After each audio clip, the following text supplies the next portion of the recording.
Okay, welcome everyone to tonight's session for the Houston community. The DREF Research Matters for All of Us initiative, the citywide coordinating team here in Houston, is coming together to present an important session tonight on mental health. So our keynote speaker, Dr. Daryl Shorter, will be presenting a session tonight on the topic of embracing mental health as an integral part of the African American experience. You definitely want to be here for the keynote. But before that, I will share with you the overview of the session so that you'll know how it flows and how each team member works together to bring this session to you. I will be tonight's facilitator. Towards the end of the session, we will have a question and answer session that will be moderated by Olivia Morris. As always, the DREF Research Matters for All of Us initiative likes to partner with boots on the ground, community-based agencies who are doing the work for Houston. And that community partner tonight is the Houston Metropolitan Alumni Chapter of Delta Sigma Theta Sorority Incorporated. Our researcher corner spotlight on mental health and mental health conditions will be Kiana Allison. Eva Nunez will introduce our keynote speaker and read his bio. Of course, our keynote speaker is none other than Dr. Daryl Shorter with the Miniger Clinic. Eva will also be managing our Zoom chat box. So if you have questions, if you have comments, or you want to engage, Eva will be your point of contact. On Zoom, your point of contact will be Antonia Jeje. And lastly, Antonia will also announce our raffle winners for tonight. In order to be eligible to win a raffle, you must engage in this session. So we definitely want to hear from you. As always, we acknowledge the leadership of the Delta Research and Education Foundation's Research Matters for All of Us Citywide Coordinator Core Team. And these are the landscape views of the 12 metropolitan cities where this initiative is taking place. So across all of these cities, engagement sessions are happening. Actually, tonight, Detroit is also doing an engagement session on mental health. So we're doing our best to disseminate this information broadly to metropolitan cities across the United States. And I am the citywide coordinator for Houston. So here's a little bit of information about the Delta Research and Education Foundation that you will hear me refer to as DREF. DREF was established in 1967 as a major nonprofit organization with a uniform purpose of supporting African American women and our families. So the DREF Research Matters for All of Us initiative is under the DREF umbrella. It's one of the initiatives that the organization supports. And this particular campaign is designed to create awareness about research, awareness about health, and the conditions that impact the African American community. We also encourage health and wellness and educate the African American community with keynote speakers like we have on tonight, Dr. Shorter, who are in the field of the conditions that we are discussing. So, and of course, our goal is to engage the community about the NIH All of Us research program. So beginning in 2020, we began creating and implementing, sharing with you all information through virtual outreach sessions on diverse health topics. We've talked about breast cancer, we've talked about healthy lifestyle, fitness, maternal health, all types of topics that impact directly the African American community. And we offer education. So we have a research spotlight, and we also have a keynote by someone reputable, someone who is an expert in that field of study. So we're continuing that work through June of this year. And we continue to do outreach activities. Last weekend, we did our pop-up clinic where we were aiming to engage Houstonians and asking people to sign up to participate in the NIH All of Us research program. So we'll continue to do outreach activities and engagement sessions through June. And here's a video that provides a little bit more information about the initiative. In 1967, Delta Sigma Theta Sorority Incorporated established the Delta Research and Educational Foundation as a public charity supporting scholastic achievement, public service programs, and research initiatives focused upon African American women and their families. Today, DREF remains strong, vibrant, and poised to meet 21st century challenges with the same unwavering spirit and dedication the sorority originally envisioned. The charge to realize social and economic equality for future generations of African American women continues as the guiding principle. Since 2017, DREF has received funding from the National Institutes of Health to continue its role as a national community engagement partner to promote the All of Us research program through a community awareness campaign that informs African Americans and minorities about the importance of understanding and participating in biomedical research. The National Health Initiative, conducted by the Delta Research and Educational Foundation in collaboration with Delta Sigma Theta Sorority Incorporated and the National Council of Negro Women, is entitled Research Matters, Creating Possibilities to Achieve Health and Wellness for All of Us. The objectives are to engage, educate, and ultimately enroll African Americans in the National Institutes of Health All of Us 1 in a Million campaign, a national database primarily comprised of diverse and traditionally underrepresented populations. The mission of the All of Us research program is simple. It is to speed up health research and medical breakthroughs by asking 1 million people to lead the way to provide the types of information that can help create individualized prevention, treatment, and care for all of us. The All of Us research program is a part of the Precision Medicine Initiative created during President Obama's administration. Precision medicine is healthcare that is based on you as an individual. It takes into account factors like where you live, what you do, and your family health history. Precision medicine's goal is to be able to tell people the best ways to stay healthy. If someone does get sick, precision medicine may help healthcare teams find the treatment that will work best. This will help give healthcare providers the information they need to make tailored recommendations relevant to people of different backgrounds, ages, or geographic regions. African Americans continue to have some of the highest incidence, prevalence, and mortality rates from chronic diseases such as cardiovascular disease, diabetes, obesity, hypertension, mental health, and HIV/AIDS. Yet we comprise only 5% of clinical trials participants in America. Our focus and objective is to create awareness about how research matters in closing the health disparities gap. DREF seeks the assistance of national organizations, local chapters, sections, community leaders, and organizations to make the All of Us research program a successful endeavor. The influence, leadership, and participation of the aforementioned groups are needed to assist in promoting this groundbreaking opportunity. Individuals, groups, and organizations are welcome to assist with conducting and/or identifying outreach activities. Training, materials, and monetary resources may be available to support groups and organizations with approved collaborations. Please send an email of interest to researchmatters@deltafoundation.net outlining upcoming activities and events in which the All of Us research program can be included. For more information, please visit www.joinallofus.org/DREF.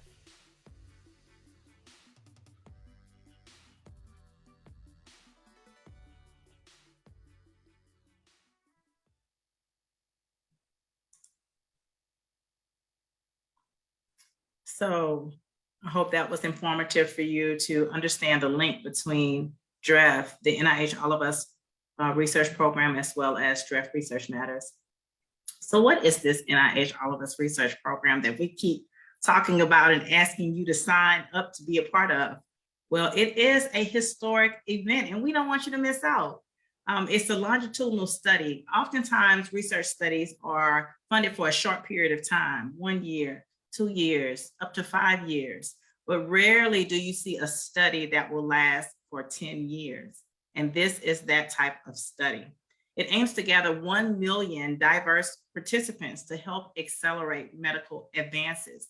So with DREF, we're trying to make sure that within that 1 million, we have a really good sample size of African Americans so that when treatment and care options are designed, our information was considered in designing those treatments that we will likely use, or people that we love and care about will use in order to maintain their health and address health conditions.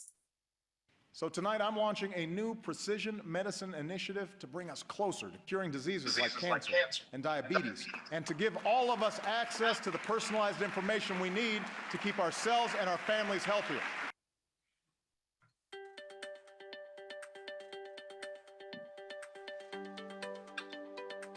My name is Janelle Johnson. I'm a biologist in the Laboratory of Neurogenetics for the National Institute on Aging within the National Institutes of Health. Dr. Janelle Johnson has long had an interest in neuroscience, especially in neurodegenerative diseases.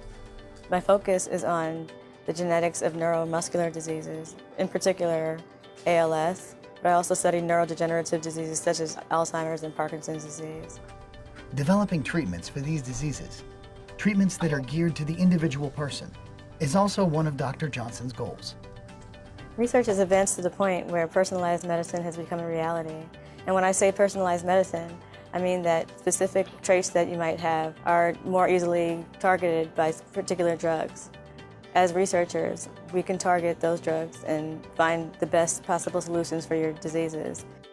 To find these solutions, scientists need to conduct clinical trials, research studies with volunteers, to see which treatments are safe and effective, and for whom. If African Americans participate in research studies, they have the opportunity to treat or ultimately cure diseases. If not, we won't be sure if the current studies will apply to them. Dr. Johnson says that more African Americans are needed for these studies, but there is sometimes reluctance to participate in clinical trials. African Americans are often fearful of participating in clinical trials, and I think this largely has to do with the Tuskegee syphilis study, which lasted for about 40 years, so a lot of people were impacted by that. However, today protections are in place that make participating in a study a very safe experience. I think that African Americans can take time to educate themselves and others about the clinical trials that exist and the informed consent process.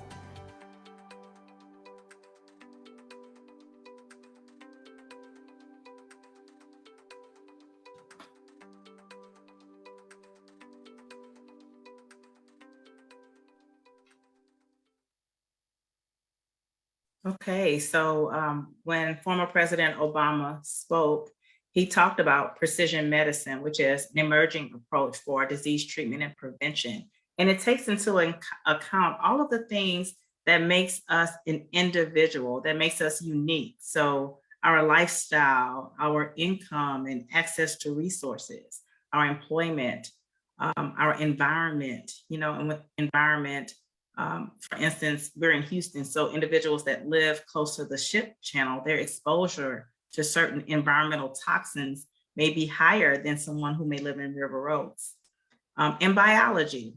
So precision medicine is a radical shift in the way that medicine is currently practiced, because it gives each individual the opportunity to have the best care possible that is based on our individual makeup. At this time, we definitely want to acknowledge our community partner, which is the Houston Metropolitan Chapter, Alumni Chapter of Delta Sigma Theta Sorority Incorporated. And next, we will have our research spotlight by Kiana Allison. Bro, this is so fucking boring. Just kill yourself, you stupid ass monkey nigga. Holy shit, god. Damn. Are you trying to mute? Ooga booga ooga oonga oonga I'm not. Hello, everyone. I'm Kiana Allison, program intern My and name is Kia. MPA student at Chamberlain University. I am from Africa.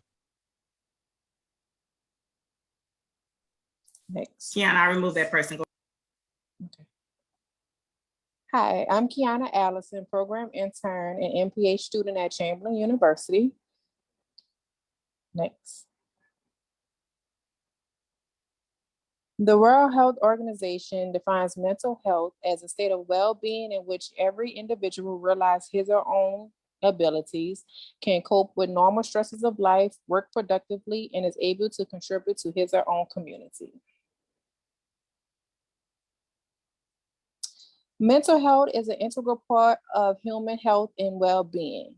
An individual's mental health and common mental health disorders are shaped by various social, economic, and physical environments. Many of these disorders are heavily associated with social inequalities. Next. What is the cause of mental illness? There is no single cause of mental illness, but there are several factors that plays a part. Trauma, experiences related to chronic medical conditions such as cancer, diabetes, and the novel coronavirus, biological factors or chemical imbalances in the brain, alcohol, and drug use. Next. Those at risk are adolescents aged 13 to 17 years, people who have mental illness in their family, and certain racial and ethnic groups, especially those who identify as two or more races, including African Americans, Latinos, American Indians, and Asian Americans.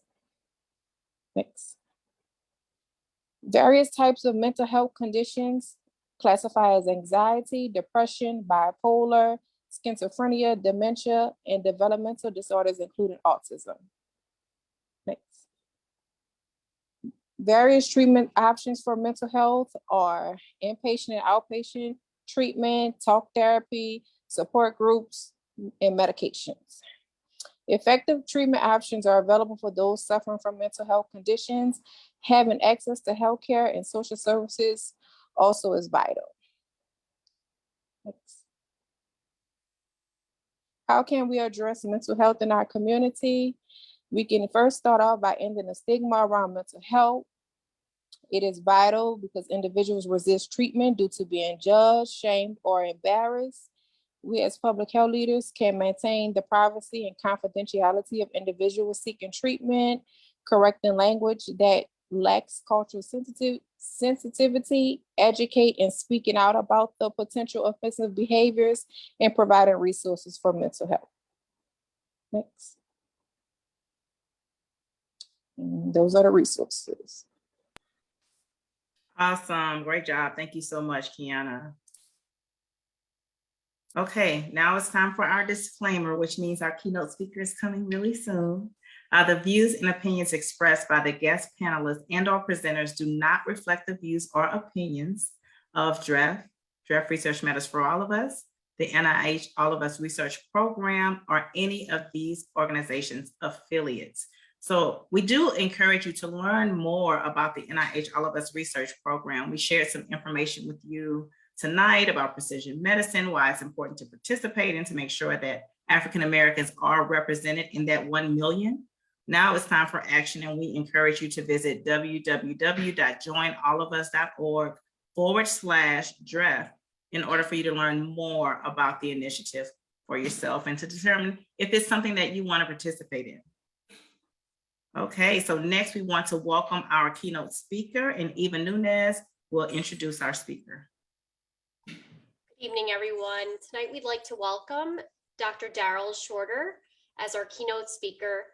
Dr. Daryl Shorter is a diplomat of the American Board of Psychiatry and Neurology and is board certified in both general and addiction psychiatry. He's a graduate of Rice University and Baylor College of Medicine. Dr. Shorter completed general psychiatry residency at the Ohio State University Medical Center and addiction psychiatry fellowship at New York University Langloh Medical Center. Dr. Shorter is an associate professor in the Menninger Department of Psychiatry and Behavioral Sciences at Baylor College of Medicine. He also serves as the medical director of addictions and recovery services at the Menninger Clinic, as well as the program director of the Baylor Addiction Psychiatry Fellowship. Dr. Shorter is the author of numerous peer-reviewed publications and book chapters focusing on medication, treatment of substance use disorders, and addictions training in graduate medical education. In addition to his work at Menninger, Dr. Shorter is a psychiatrist of record at the Montrose Center, where he supervises addiction psychiatry fellows who provide mental health and substance use disorder treatment services. He speaks widely, both in person and virtually, on topics related to mental health, equality, the African American and LGBTQ communities, and addictions treatment. Welcome, Dr. Shorter. Thank you so much for having me. I'm going to go ahead and share my slides.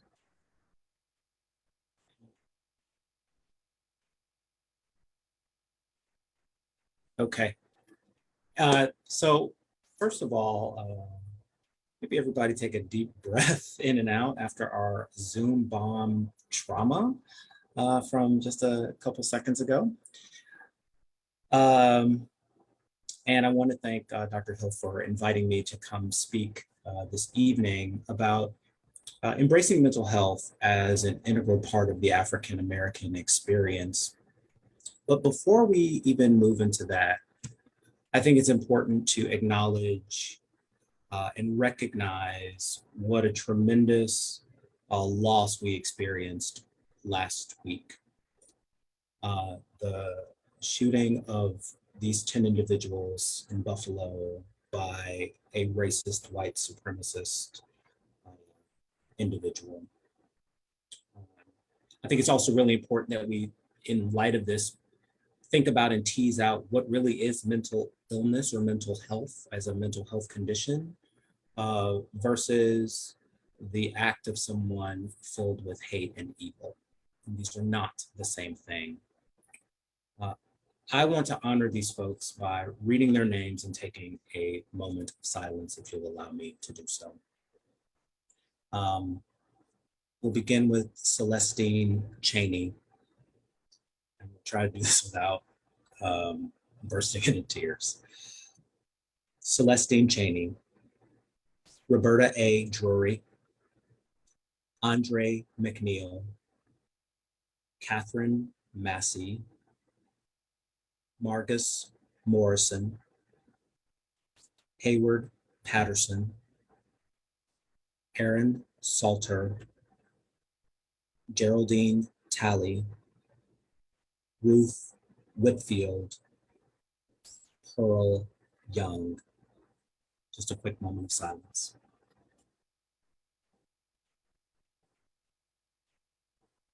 Thank you. So I want to dive in to a conversation now about mental health conditions. And this is really only a partial list of the types of mental health conditions that are listed in the Diagnostic and Statistical Manual of Mental Health Conditions, also known as the DSM.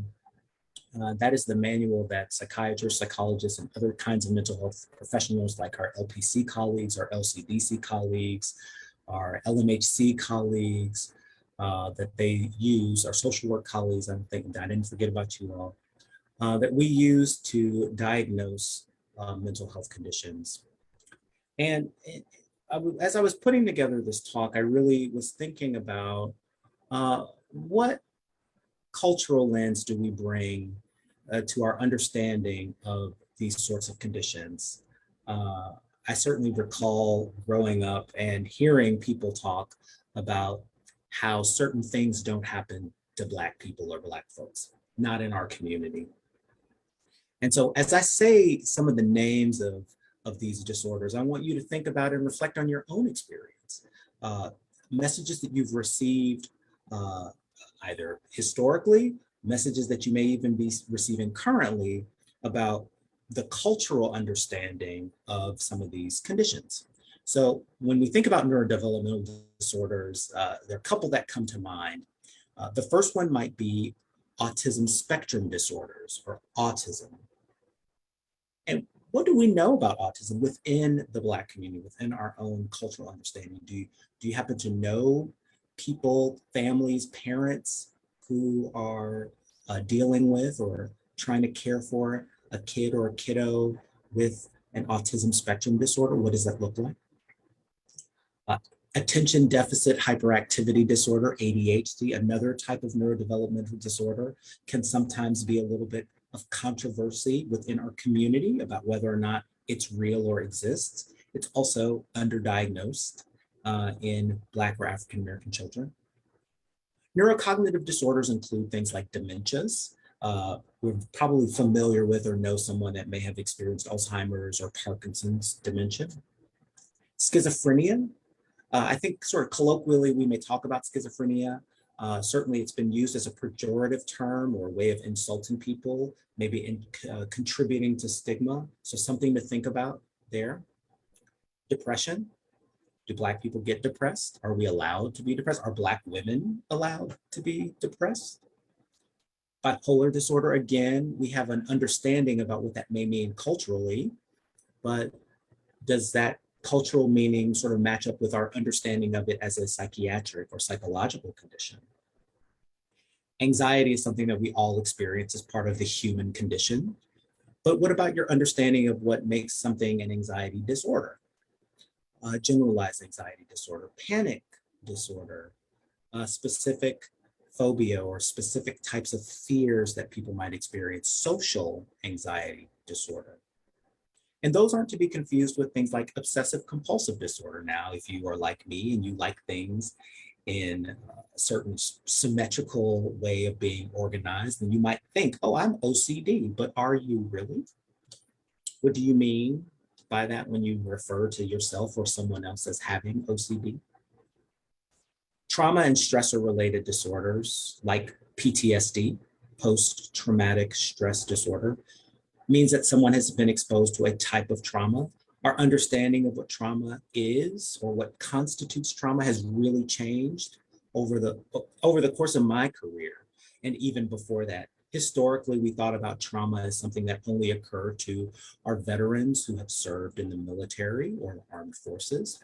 But we have begun to understand and really kind of own this idea or notion that trauma can occur emotionally, verbally, physically, and that you don't have to have experienced that only as a result of military service. But I think we also probably know folks that went off to the military because it is perhaps for many folks in our community, one of the ways out. So they join the military, but then they come back and they're not quite the same. Something is different about them. Do we name it? Do we call it PTSD? Is everything PTSD? And what about racial trauma? We certainly recognize that racial trauma exists. Hell, we were just exposed to it 5-10 minutes ago. But does that constitute enough to qualify for a diagnosis of PTSD? Substance-related disorders, as you all heard from my bio, I trained in addiction psychiatry and really enjoy working with persons, families, and communities that are really struggling with substance use disorders. And I'm going to spend a little bit of time talking about that, so I won't go too much into conversation about SUDS right now. Eating disorders.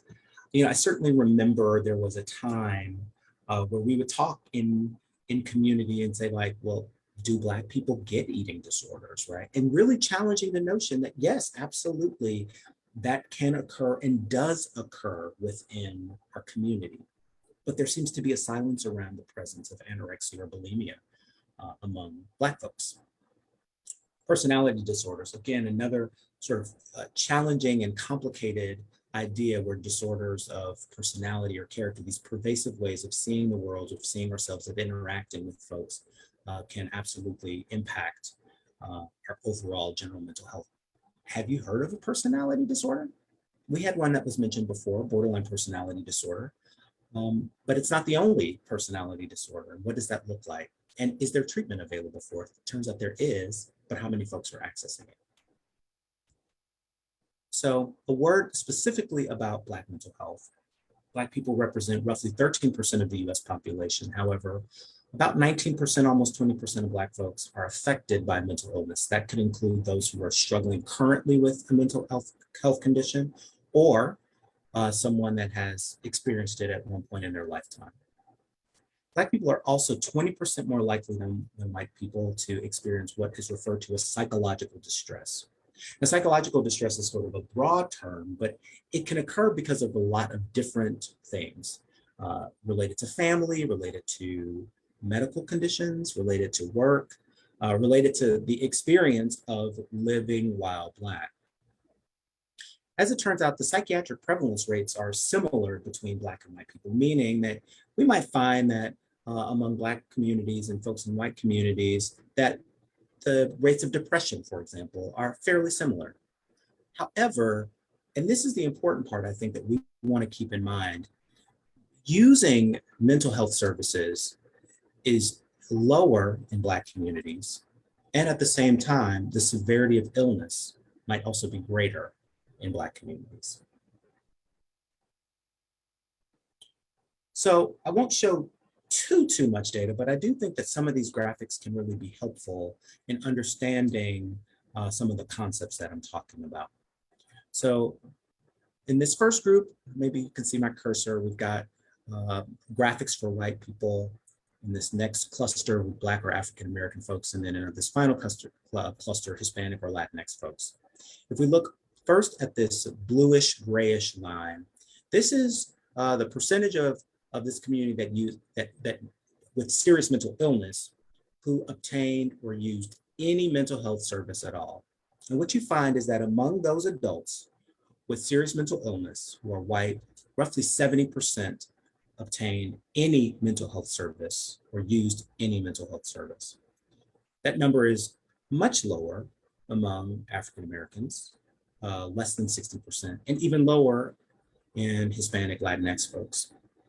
That trend is true for prescription medication, where we have less than 50% of Black or African American folks who have a serious mental illness using prescription medication, and even lower for outpatient services. But check this last green bar, the one at the kind of the bottom, that might escape your notice. As it turns out, roughly 7.5% of both white and Hispanic or Latinx folks with a serious mental illness use inpatient services. But that number jumps to 11.3% among Black or African American folks. Now we can ask ourselves certain questions about why it is that we might have increased rates of utilization of inpatient services specifically among Black or African American folks. Now, perhaps that could be because our neighborhoods are maybe more heavily policed. And if someone shows signs of a mental health condition, they may be taken by the police to an emergency department and then subsequently hospitalized. So that could be one explanation. Another explanation could be what we're talking about as it relates to not necessarily utilizing outpatient services or prescription medications at the same rates. So a very kind of complicated look overall at utilization. This next graph, again, I'll kind of orient everybody. So you have on the bottom line, on the x-axis, you have the racial group, racial or ethnic group. And then on the y-axis or the vertical line, you've got the annual average of percentage use. And what we find here or see here is that Black or African-American women are much more likely to engage in mental health services in comparison to Black men. That's probably not much of a surprise, but I think it is helpful when we see this data laid out for us. Alarmingly, only 1 out of 3 Black Americans who need mental health care actually receive it. So think about that. Only 1/3 of the people who need care are getting it. That means 2 out of 3 aren't getting it, the vast majority.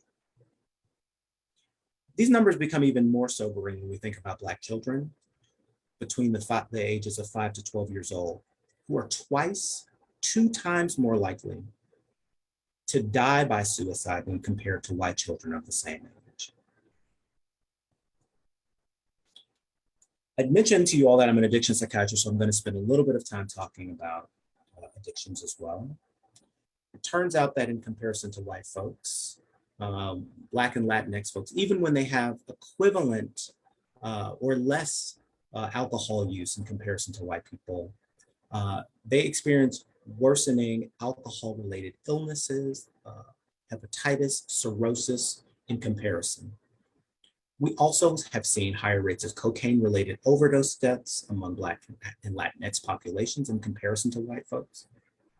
Black people in comparison to other racial ethnic groups are much more likely to experience substance-related disability and premature death. They're more likely to suffer negative drug-related consequences, particularly things like HIV and hepatitis C. They also have higher rates of involvement in the carceral system. The carceral system is the term that I use to define the jail or prison system. I've gotten away from using the language of the criminal justice system because I have questions about just how much justice is actually a part of that system. So I refer to it as the carceral, like someone's incarcerated, the carceral system.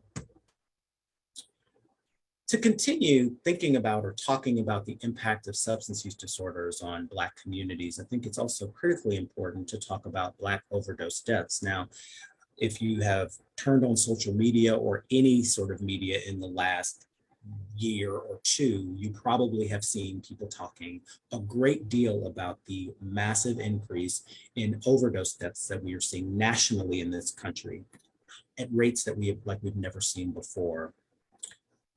But historically, or at least not historically, but it seems like the face of this overdose epidemic doesn't always match the populations that are struggling or suffering from that. As it turns out, there are a number of states, 27 in fact, over half, and also the District of Columbia, where the rates of overdose among people of color are higher than they are for white people. If we look at Black individuals in particular, 11 states where the overdose rate is higher in Black folks than in white folks, and Washington, DC. One final point is fentanyl.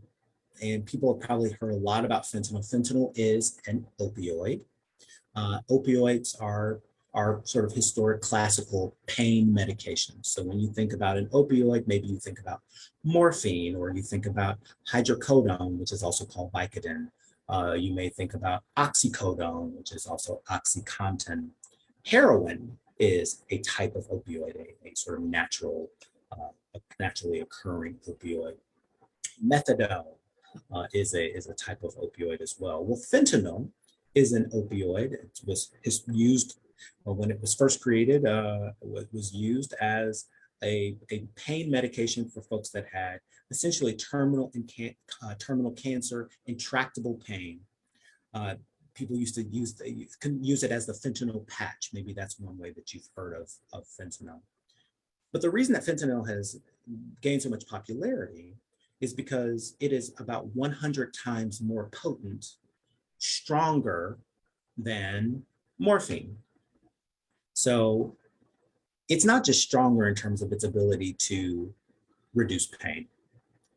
It is also stronger in terms of its ability to have some of the side effects of opioid medications, which includes depressing your respiratory rate.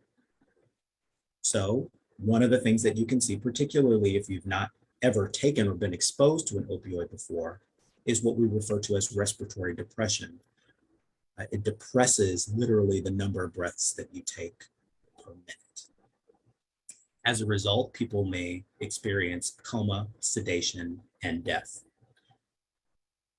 We have seen a pretty dramatic increase in the number of Black folks and brown folks, Latinx people, who are dying as a result of fentanyl overdose.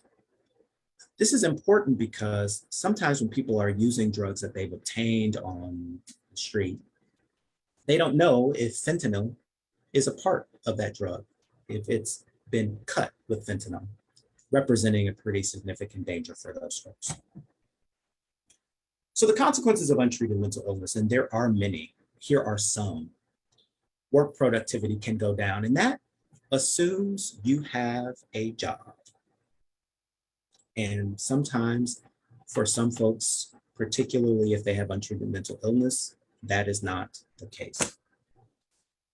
We have shifted much of the care that people used to receive in community mental health systems and in long-term inpatient psychiatric hospitals. We've shifted much of that care into the carceral system so that you have a large number of folks that are actually receiving mental health care in jail or prison. Certainly having an untreated mental illness can result in someone having a substance use disorder or developing a substance use disorder, but that source scope, that goes in both directions. People with substance use disorders can also develop mental health conditions. It makes sense that if someone has an untreated mental illness or a mental health condition, that they may be more likely to have chronic medical conditions because of their difficulty with adhering to a diet or an exercise plan or having access to care or medications. Untreated mental illness can be incredibly disruptive, not just for the person that is struggling with it, but also for their families and our community overall. Academic achievement, again, if the person is enrolled in school, can also be impacted. More likely to live in poverty and also more at risk for having or developing suicidal thoughts, plans, or attempting to take your own life. So when we think about some of the factors that influence treatment, initiation, and access, we've talked a little bit already about social determinants of health. Stigma is a major, major factor in why it is that some people might not engage in care. The war on drugs and the vestiges of that and how it impacts how people think about substance use disorders, and their desire to engage in that system. And also the impact of racism. I'll speak about each of these. So social determinants of health are those factors which impact aspects of health, and they include whether or not someone has economic stability. We talked a little bit about whether or not someone has housing, or if they are housing insecure. You will imagine how difficult it might be for someone to engage in mental health care while also struggling to keep a roof over their head or to be fed. Access to education and access to quality education actually absolutely can impact how someone thinks about their own health and what is possible for them in regard to their health. And as we've seen the changes in educational curriculum around health over the last several years across the country, it maybe begins to make sense why it is that some folks don't have healthcare literacy in the way that we might like for them to, because they're not really being taught because of the quality of that healthcare education that takes place beginning in the school system. Access to healthcare, of course, is a major, major factor. Whether or not someone has access to health insurance, or if they use their health insurance, does it cover enough of what it is that they are attempting to receive care for? It's just unconscionable that how so many people can even go into debt as a result of trying to access healthcare. Neighborhoods and what you're exposed to in your neighborhood. There was a great comment made earlier today about if you live in certain areas of a particular city or town, you may be exposed to more chemicals. You may be exposed to water that is actually not clean. You may not have access to food if you're in a food desert. So absolutely, just the neighborhood that you were born into can have an impact on your health. And of course, there's the social and the community context. How do people in your immediate social network and in your community think about health, healthcare, mental health, and mental health care? Obviously, that can have an impact on whether or not someone is or is not more likely to engage in treatment. We could give an entire talk on stigma and stigma alone. But what I will say, and I love what was said earlier about it, is that part of the work that we have to do in our community is the dismantling of stigma. So not only do we have to kind of educate ourselves about what constitutes a mental health condition, talking about treatment, talking about the fact that treatment works. In the same way that people garner support from friends and family and loved ones and community around having medical conditions like high blood pressure or diabetes or cancer, there's a marshaling of social resources. There's a surrounding of the troops, right? Like you tell somebody that you have a particular medical condition, then all of a sudden there's a community that gets created for people. There's support for that individual if it's a medical condition. We need to marshal those same resources for folks that are struggling with mental health conditions as well. how can communities support people that are struggling with mental health conditions? One other thing about stigma, and I say this pretty broadly, so you all are not necessarily the first people to hear me say this, but I think an important part of stigma busting is also talking about how treatment works. And I am a therapist who sees a therapist. I have my appointment every Tuesday at 6:00 p.m. with my therapist. This has been something that has become an extraordinarily vital part of my overall health care. And it's important to talk about when therapy works, that it works, and encouraging other people to participate in that as well. Just a quick slide about the war on drugs. I don't want to spend too much time on this, other than to say that if you look at the top blue bar, we started out with heroin back in the 60s and 70s as the epidemic, the drug epidemic of the time. Of course, we all know in our community that cocaine, and in particular crack cocaine, ravaged the Black community in the 1980s and 90s. Most recently, we've been talking about the opioid epidemic, and we're really almost in the fourth wave of the opioid epidemic as a result of fentanyl. But the thing that is most captured, I think, addictions, medicine, and psychiatric folks over the last year or two is really this polydrug, multiple drug overdose epidemic that we are experiencing right now. This is a slide that was adapted directly from Dr. Amanda Lattimore and stolen by a colleague, by me from a colleague, Dr. Ayanna Jordan. Finally, I want to say a word about racism, just because we have to sort of acknowledge the impact of racism, in particular structural racism, on our willingness to engage with some of these systems. And I really love Dr. Kamara Jones' definition, which is a system structuring opportunities and assigning value based on the social interpretation of how one looks. It unfairly disadvantages some individuals and communities, unfairly advantages other individuals and communities, but overall it just saps the strength of the whole damn society through the waste of human resources. There are lots of different expressions of racism, but this particular model or framework talks really about the three expressions at the level of the personal: calling someone a racist name, making a racist assumption, doing a racist Zoom bomb. That's a personal act of racism. Institutional is when you have Black or brown communities and people being underrepresented or misrepresented on television. And then we're swimming in this cultural milieu, in this cultural environment where the messages that we receive about what is normal and what's not normal impact us, beliefs, values, etc. That is this idea of like a thin blonde white woman being the beauty standard, or requiring people to speak English as opposed to their native language, whatever that may be. Again, cultural expressions of racism. If you've been briefing in the last 2 years since the murder of Mr. George Floyd, you have probably sat through an implicit bias training at some point. I myself have conducted several implicit bias trainings. But this slide really just it reminds me that a conversation about implicit bias that does not include at least the consideration of structural racism, if not an integrated discussion about structural racism, is not going to really go as far as we might like for it to.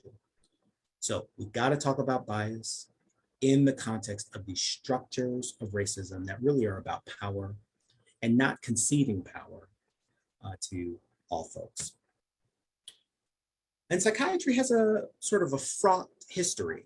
The Tuskegee experiments were mentioned earlier. And I think it's important that we acknowledge that even in psychiatry and with mental health, we have our own awful secrets. In the 19th century, Samuel A. Cartwright, a physician, studied the diseases and physical peculiarities of the Negro race and actually diagnosed enslaved persons with a disorder called drapetomania. Drapetomania was characterized by enslaved Black persons running away and seeking freedom. It was thought that it was caused by equal treatment. And so the treatment for drapetomania was enforcing submissiveness. And of course, you can imagine all of the cruel ways in which that was done. As a preventive measure, it was suggested that you treat enslaved persons like children. There's also dysesthesia ethiopica, which is akin to laziness. It was thought that this was caused by skin insensitivity. And the way that you treat this is by stimulating the skin through a variety of means, washing it, covering it with oil, slapping it with a leather strap, or working in the sun. So this notion that you would even call the desire for freedom among persons who were enslaved, calling that a mental health condition. So this is the basis, right? This is one of those core essential parts. So structural racism exists in psychiatry. This is one of the things that I think we have to acknowledge. And there are lots of different ways in which structural racism persists in the field of psychiatry. Participants in studies are predominantly white. That's one of the reasons why I'm here, to kind of encourage folks who look like me to participate in research. Because one of the things that can happen is that the descriptions of mental health conditions reflect those who are privileged with socioeconomic or racial or ethnic advantage. But then it also limits our understanding of how these conditions can manifest, or how they can appear, and how they appear differently in racially minoritized groups.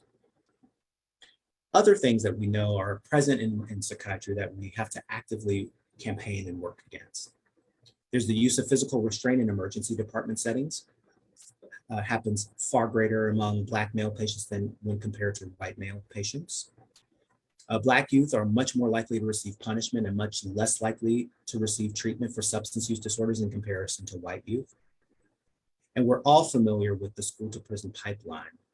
And disruptive behaviors in school are more likely to incur criminal sanctions among Black and Hispanic youth, who account for 63% of children who are detained in juvenile facilities. Clearly, much work to be done, even within the field of mental health. So, some early conclusions. One, many mental health conditions and their consequences disproportionately impact Black people negatively. Two, mistrust among Black people of mental health systems is frankly warranted. But this is the critical factor. Despite this mistrust, Black people will still need to engage with these systems in order to improve individual and community health. So I can't stand here and say that these systems are perfect. I would never do that.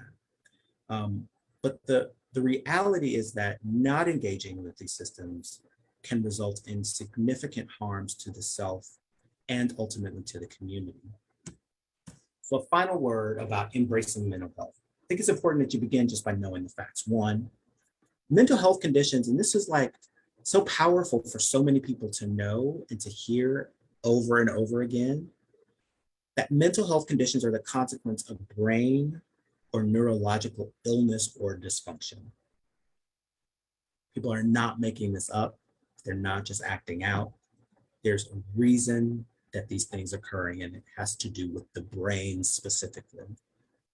I remember the first time someone told me, if your skin can get sick, if your heart can get sick, if your lungs can get sick, why can't your brain get sick? Of course your brain can get sick. It's just going to look or manifest a little differently. It was also really powerful for me to learn and to really kind of reflect on the idea of this notion that trauma, both physical or psychological, can actually alter or change brain function. So that trauma is not separate from, it is really kind of a part of this overall experience. Behaviors are often the manifestation of mental health conditions, which can sometimes make it difficult to understand or even empathize with the underlying issue. Sometimes it's hard to understand that somebody's brain is dysfunctional when they are not necessarily being nice or not necessarily doing something that might seem to be in their own best interest. I also think it's critically important. I'm an addictions person, right? So we have to examine the relationship to alcohol and drugs, as well as behaviors. And that's just a critical part of promoting overall mental health. And I have seen clinically that as a result of the COVID pandemic and all of the stress that I think we have collectively experienced over the last couple of years, the number of folks who have had a change in their relationship to alcohol and or substances is just going up, up, up, up, up. Silence or ignoring symptoms does not make them go away. And I recognize how sometimes comforting denial can be, but it's important to engage support persons and treatment resources sooner rather than later. I tell people all the time, do not wait until the crisis happens. You want to be proactively involved in maintaining and managing your mental health before the crisis. I'm not necessarily in therapy right now because things in my life are going haywire. I'm in therapy now to keep them from becoming haywire. But if a crisis happens, there are resources available. And I think, not just for the folks that are here in Houston, these are Houston specific resources, but I think it's important to Google and look up the resources in your area, wherever you live. So that rather than contacting 911 or engaging police for a mental health crisis, are there resources that are available that respond specifically to mental health crises? It turns out here in the city of Houston that we have a couple. We have one for sort of emergent mental health crisis, and then ones that are non-emergency, but still a mental health crisis all the same. And I've included those resources here for the Crisis Intervention Response Team, as well as the Crisis Call Diversion Program. Final thing I'll say is that treatment works. And that could be psychotherapy, it could be medication, it could be any of the other resources that were listed. I want to acknowledge Dr. Michelle Durham and Dr. Ayanna Jordan, who are two powerful Black women, also psychiatrists, holding it down, doing the work in the community. And without them, I would not have been able to come together, come up with this talk today. So I want to acknowledge them and their friendship and their collegiality. Thank you. I'll stop sharing and we can open up for questions. Yeah, thank you so much, Dr. Shorter. This is, truly an incredible presentation. Yeah, all of this is, some things kind of shocking, other things not at all. And yeah, this is, I think a lot of the research today is still, we need to break into this, expansion and to African-American and minority and underrepresented populations because it's still a lot of translation. We don't have that yet even today. And I think what you talked about, African-American populations still need to engage with these systems is a really fair point, talking about what are those barriers to engagement. And we need to go farther than saying, we just need to make this happen and talk about why is this structurally challenging, and acknowledging, like you said, those very real concerns about mental health treatment or providers and just all of those things. So I just want to say thank you for all that. So we have, not a whole lot of time here. Probably won't get to all of these questions that we had planned, but just thank you everyone in the chat. And again, please keep putting questions in the chat if you have them. But let's start out with one of the questions on our list. And that was, what are some signs and symptoms of deterioration of mental health? Yeah, absolutely.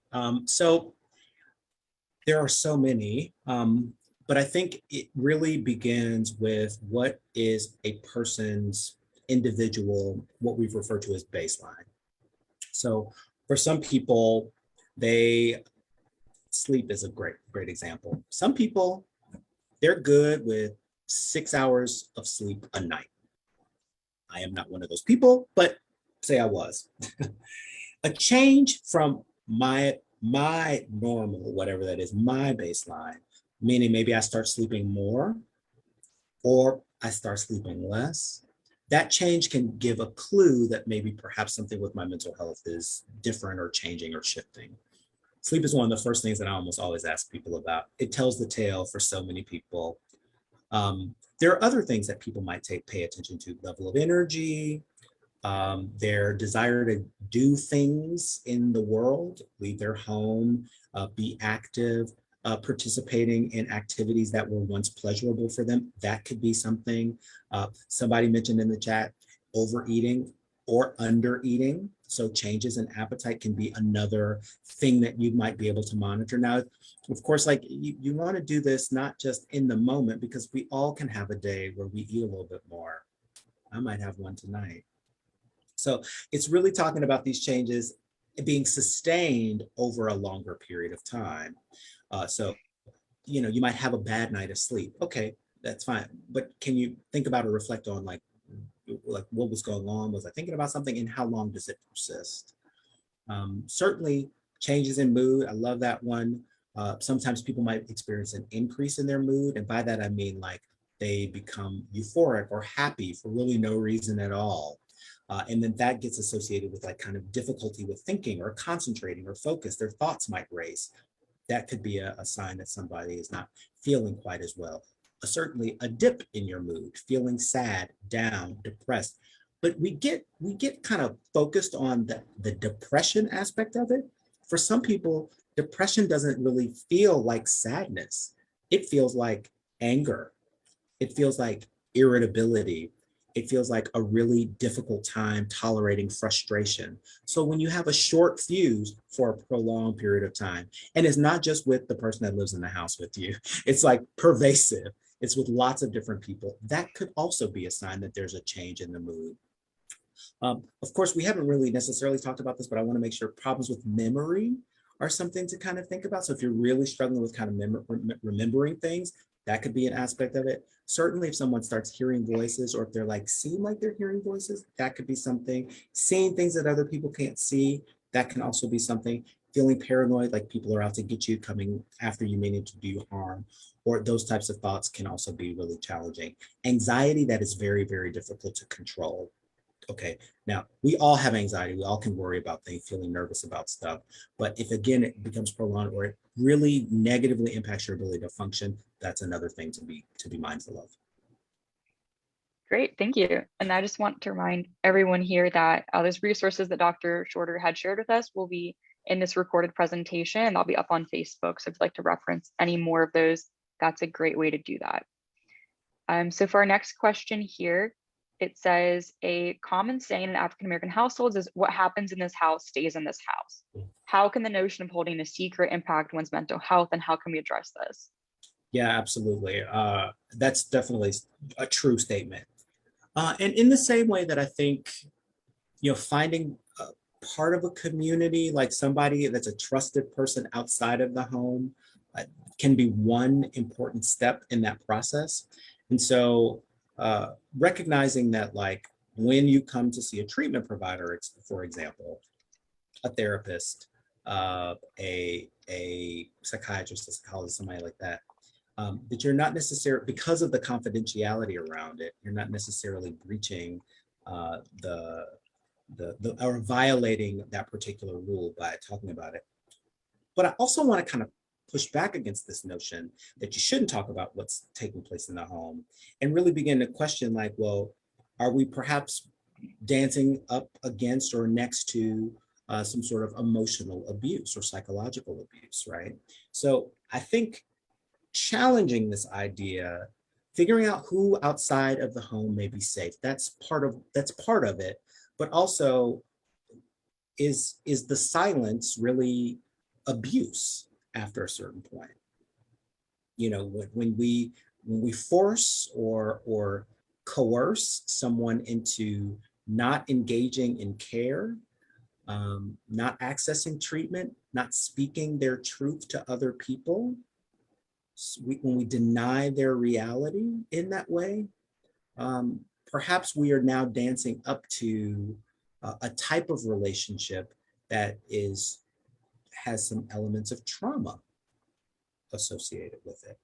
And that's a part of the conversation that I think people get testy about, right? It's a little like talking about spanking and whether or not that's traumatizing. People feel uncomfortable with that. So I think part of this discussion today is really wrestling with this notion about, like, well, are we traumatizing people by asking them to do that sort of thing? Yeah, thank you. Yeah, that's all really great information here, and actually ties into one of the questions that someone in the chat had.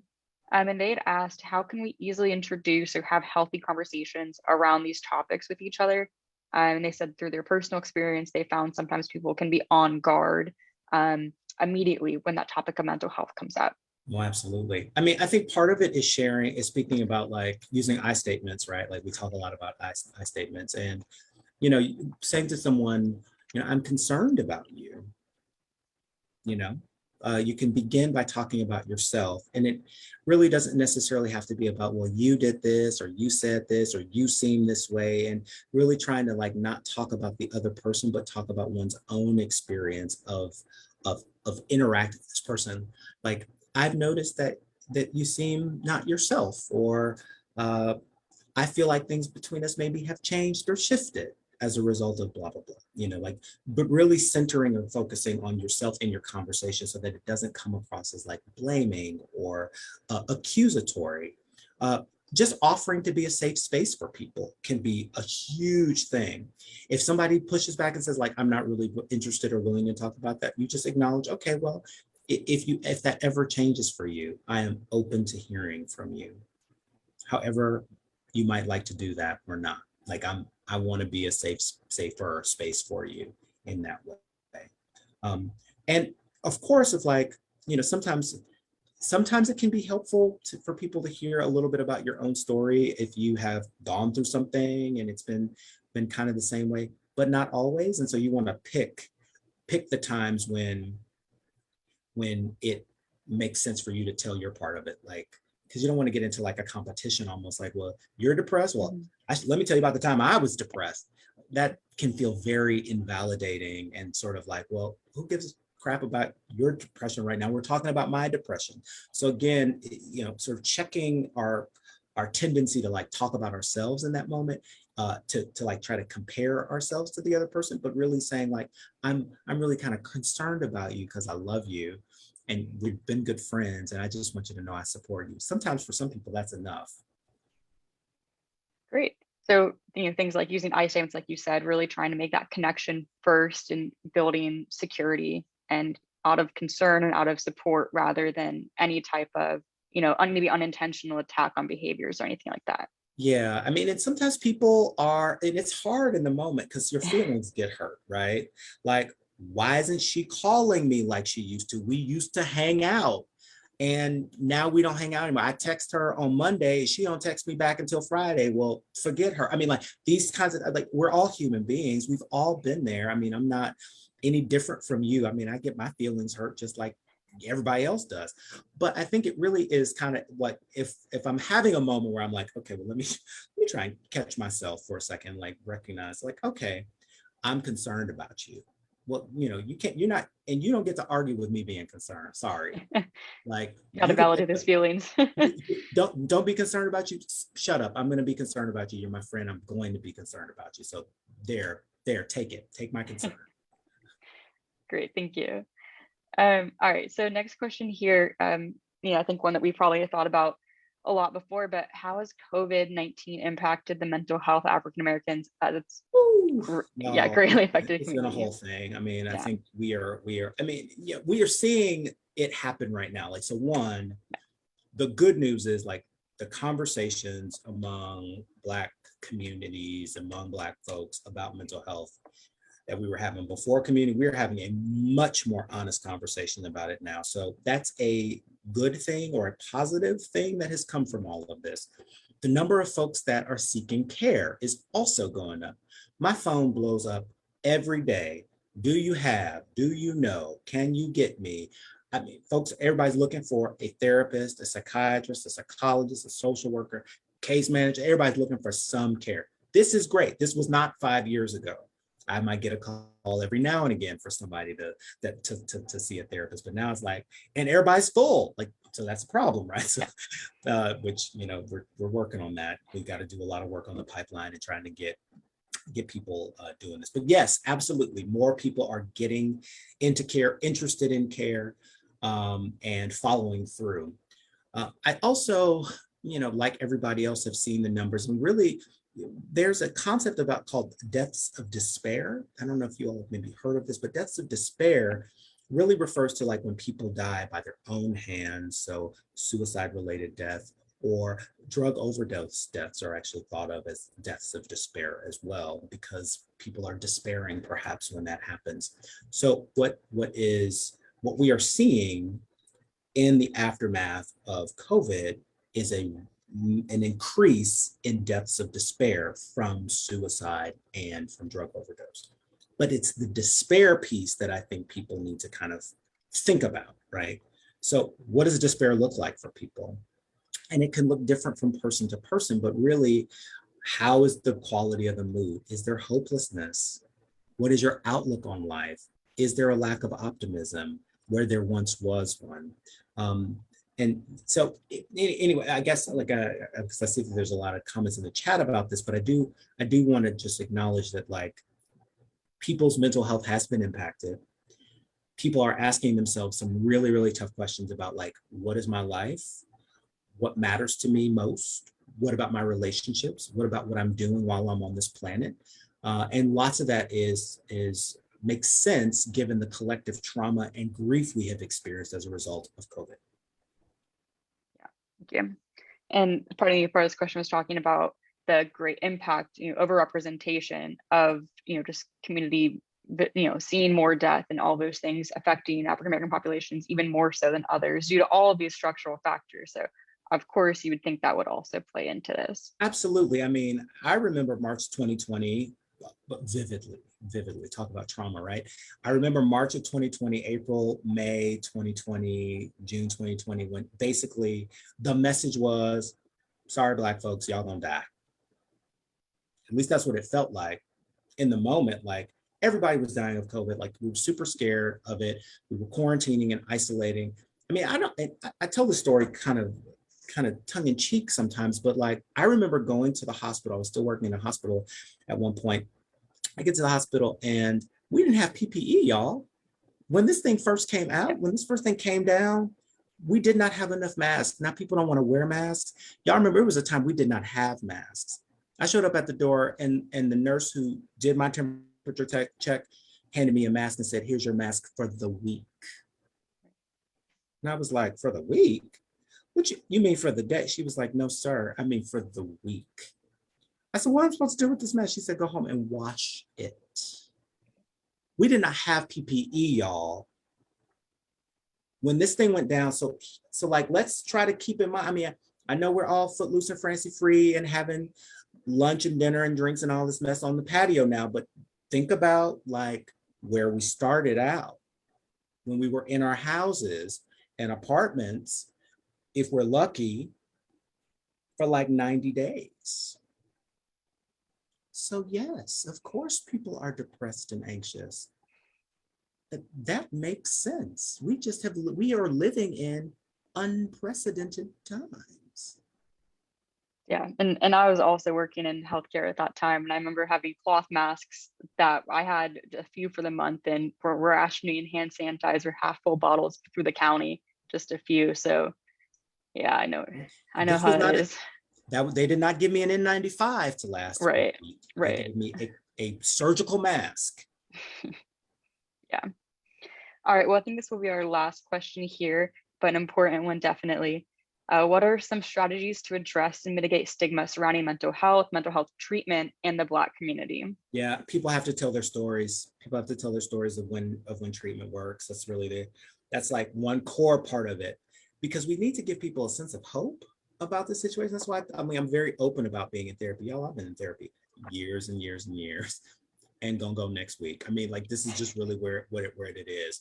But I have gotten to a point in my life where I am no longer carrying my own internalized shame about being in mental health treatment.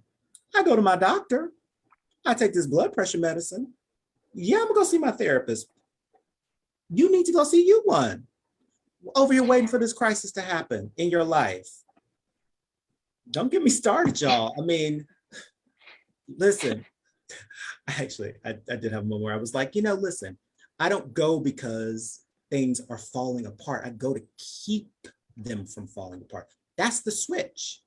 That's the change we got to make. We are trying to prevent the crisis.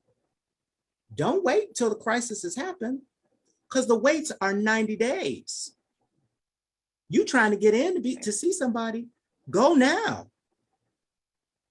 Yeah, that's such a good That's point. right. Therapists are booked. So you need to start early. You got some stuff you can work on. Yeah, we all do. People- It's true. People are talking about like, what am I going to talk about? Yourself. You got some stuff to work on, figure it out. That's what you're there for.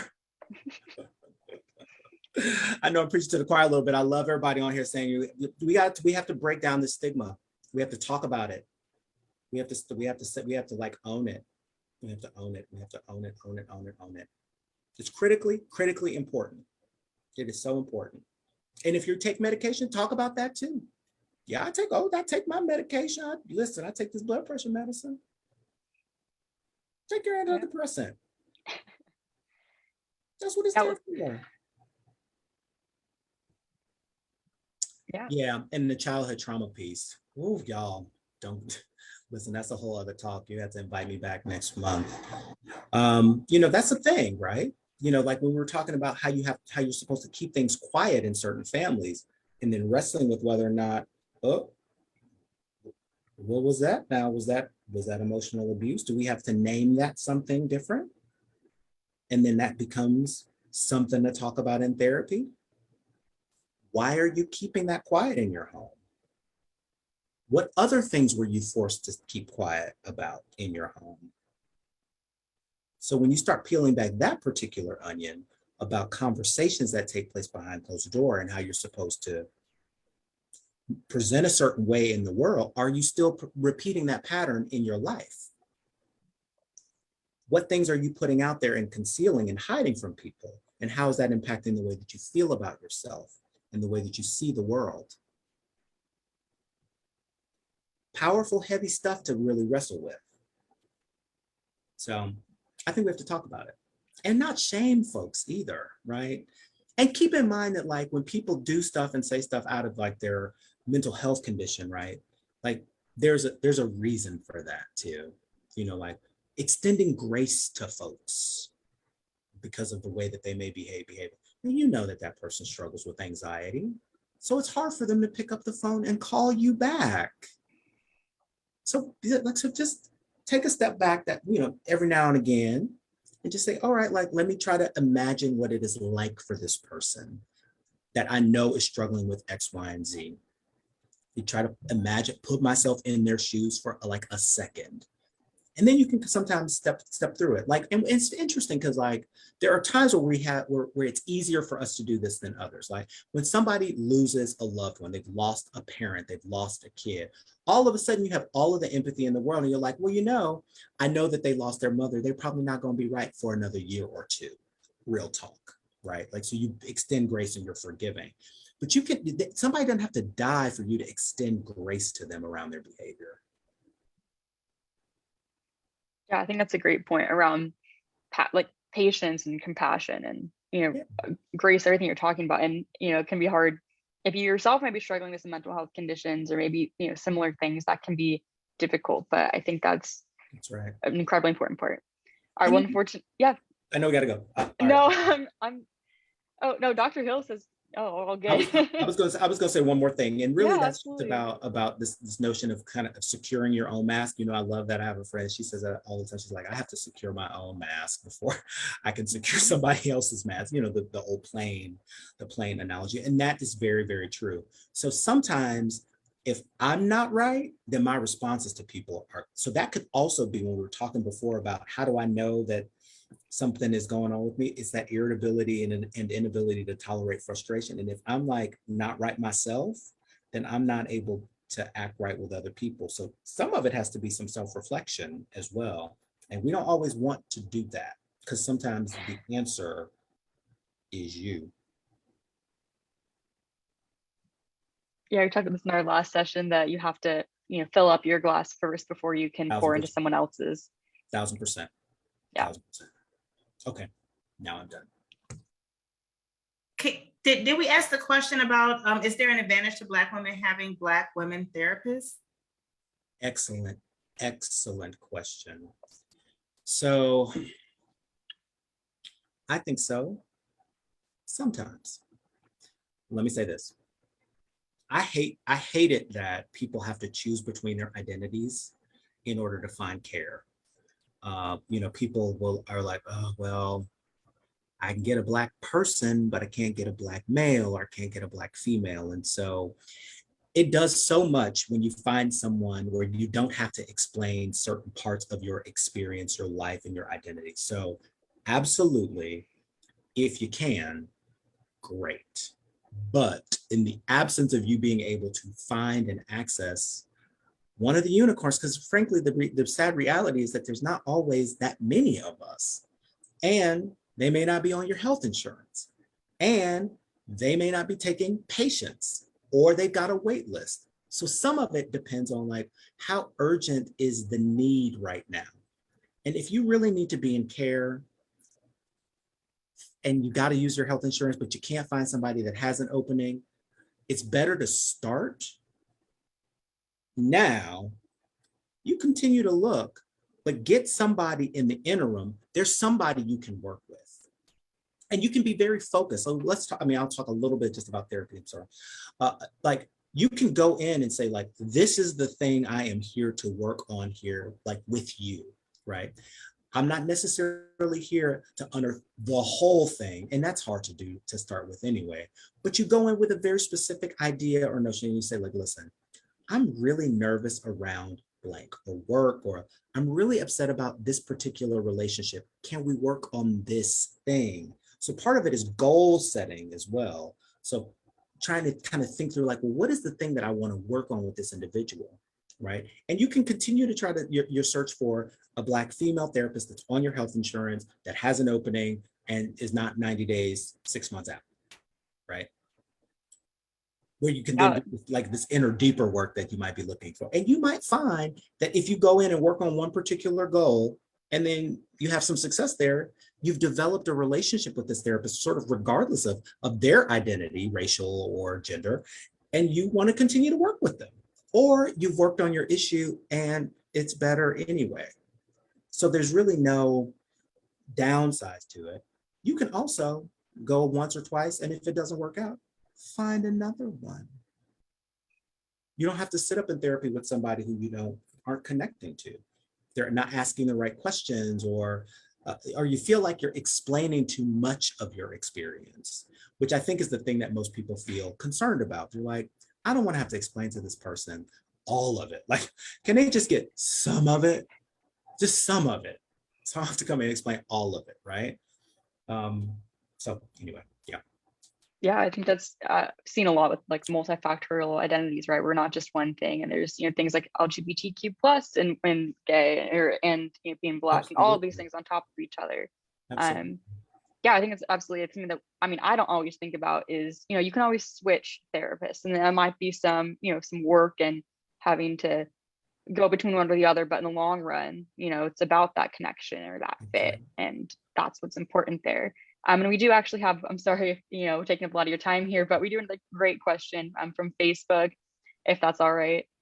Sure. Okay, great. It's how do you encourage those that need help to get help?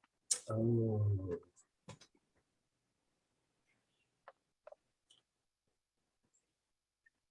Okay, this is what I would begin by saying. I have let go of the expectation that people will be changed by one conversation. So sometimes you broach the subject with a person, and that's the goal for the first conversation. Maybe you begin with the I'm concerned about you part of the conversation. And then you wait. And then you hit them again. I'm still concerned about you. And you wait. You know the person that you may be trying to make an intervention with. And so you want to tailor the way that you talk to this person based on the knowledge that you have of them and of their situation. But running it down for people like, I'm worried about you, I think you're depressed, here's the name of a therapist, I can go with you, like that is sometimes too much for people to even hear or accept.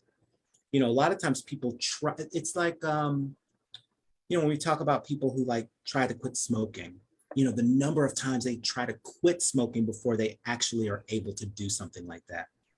For some people seeking mental health is kind of the same way. They have to like sort of try to get themselves up and moving in that direction, because part of the condition could be feeling emotionally numb, or a lack of motivation, or difficulty concentrating, or thinking through a plan. So some of that difficulty with overcoming the inertia could be a manifestation of the mental health condition. We don't want to shame or further stigmatize people by like making them feel guilty about not engaging in care. So it's a delicate balance, which is why coming back to like, all right, and I do this clinically with people. Like I may say to someone, hey, I really think medication would be helpful for your depression. And they're like, nah, doc, I'm good. I'm gonna try this other thing. And I'm like, all right, we should make an appointment for you to come back and see me and just check in and see how that worked out for you. I'm willing to allow you to do the experiment. And then if you come back and you're like, I'm still good, I'm like, all right, well, we can make an appointment further out. You know, I'm not gonna close the door, but let's continue to check in. I think the same thing can be true for offering or extending that kind of advice or feedback to a friend. You know, nobody changes behavior simply overnight. It's so hard to do that, right? So the same thing is true when seeking mental health care. Give it to them a little bit at a time, repeatedly over and over again. Great. Thank you so much, Dr. Shorter. Thank you.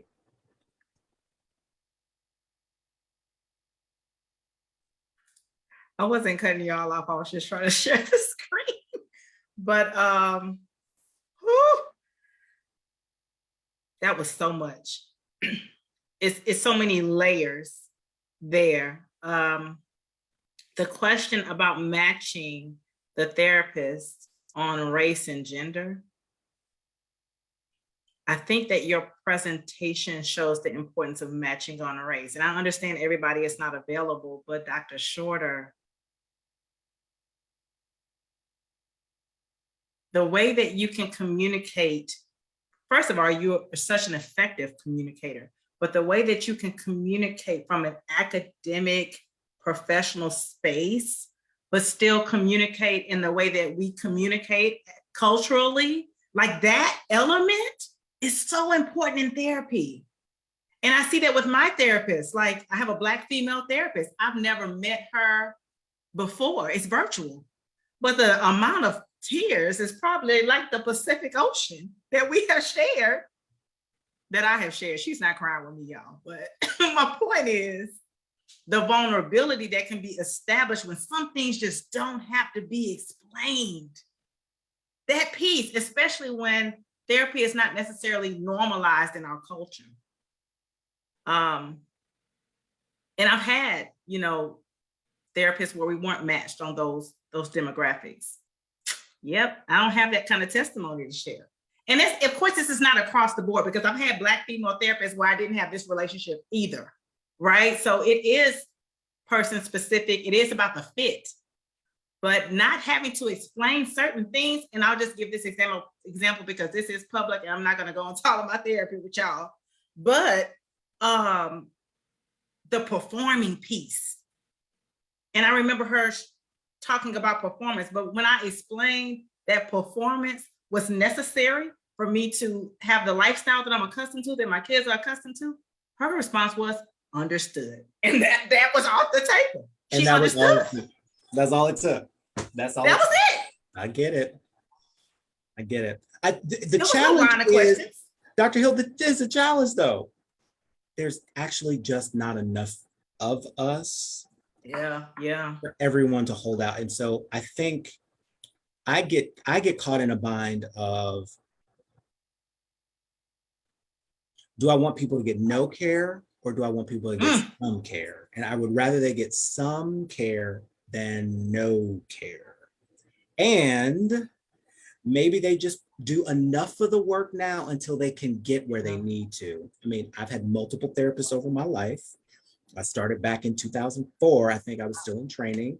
And so I've had to, and I've gotten something different from each person, right? Yeah. And so I think, but you know, that's like a high level skill one, you know, like, well, it's like, listen, I'm going to try to use this experience for this thing, right? Yes. You know, like this is the person I feel vulnerable with. This is the person I come in and work with. I'm going to get skills from this person. I'm not going to do nothing else. I'm not going to be like my super vulnerable stuff. but I'm going to get some skills on how to manage X, Y, and Z. Like maybe I'm going to this person because they can help me evaluate my thinking about a certain situation. Okay. Maybe that's what they're there for. So I think that that's why it goes back to the goals also. Like, why are you in the room with the person? Maybe, you know, and listen, sometimes people might go in and listen, and be like, I'm just a global mess. Okay. Pick a couple things then. Cause like, I certainly, listen, y'all, there have been moments where I was just like a global mess, y'all. Yeah. I'm just a global mess. Things have just completely come off the rails. But let me pick the thing that's most important and most on my mind. It's true. That's real. That's real. But continue your search. I think that that's the thing. Like just because you're in therapy with one person doesn't mean that you can't continue your search for someone who is like, who's like you. And get on a wait list while you're with the temporary therapist. And get on a wait list. List. Have a strategy. Have a strategy.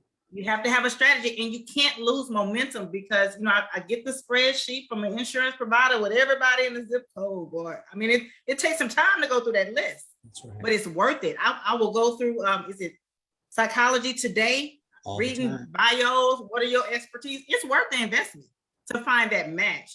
And it's something that I think as African-Americans, because we see embracing mental health as an integral part of the African-American experience is our topic today. We have to prioritize this better. That initial statistics were 66.666. Y'all remember that from third grade? With the 2/3 are not getting the care that's needed. So we have to prioritize it. Like you said, a PCP, a lot of people go to the PCP, the primary care provider, once a year. Mental health is just as important, if not more important.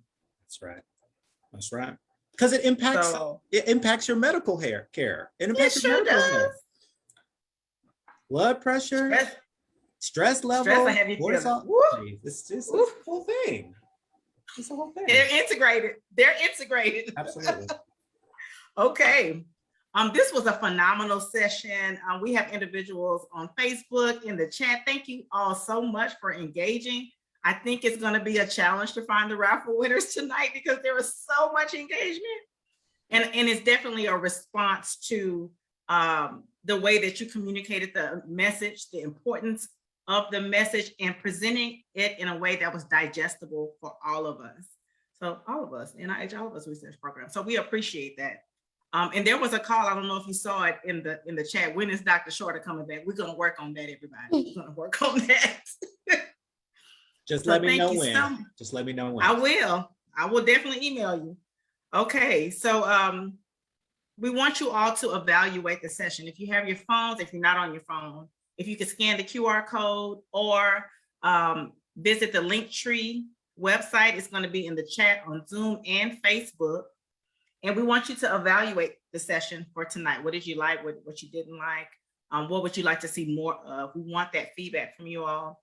If you are interested in partnering with DREF Research Matters for all of us, the email address is researchmatters@deltafoundation.net. And we encourage you to view, like, and share all of our social media platforms on Instagram, Twitter, and Facebook. All right, it's time for the raffle winners.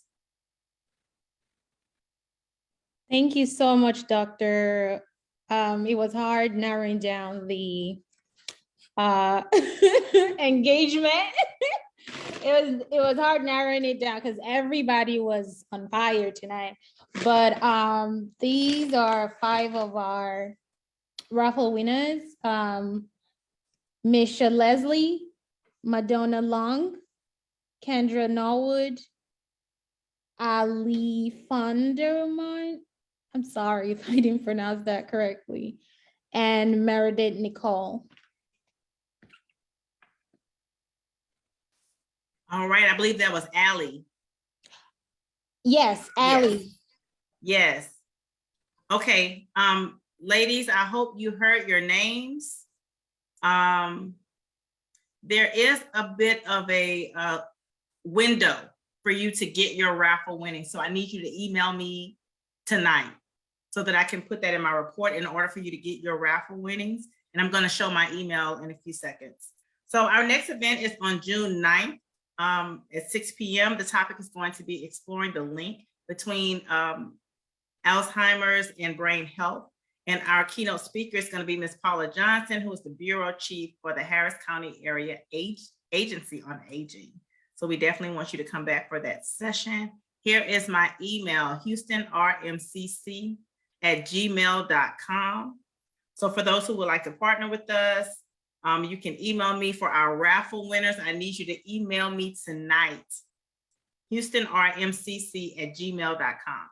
And of course, to learn more about the initiative, we encourage you to visit www.joinallofus.org/DREF. We definitely want you to consider participating.